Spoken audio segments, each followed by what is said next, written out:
John 20:19. Being the first day of the week, when the doors were shut, where the disciples were assembled for fear of the Jews, Jesus came and stood in the midst and said to them, "Peace be with you." Did you know that before the resurrection of Jesus, the phrase first day of the week had never been seen a single time in Scripture? But after Jesus rose, it was the day the disciples gathered. It was the day the early church came together to break bread. It was the day the church collected offerings for the poor.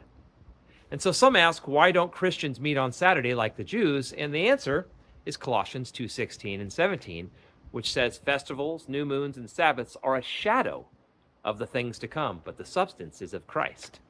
In other words, it's because Jesus is now the Sabbath, which is why 1,500 years after receiving the Sabbath from God, there remains therefore a rest for the people of God, and that word is Sabbath.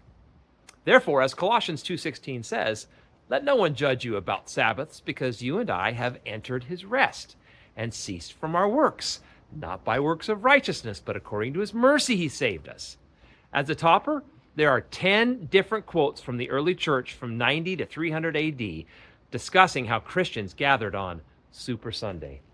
So my friend, hear Jesus, who said, "Come to me, all you who labor and are heavy laden, and I will give you rest."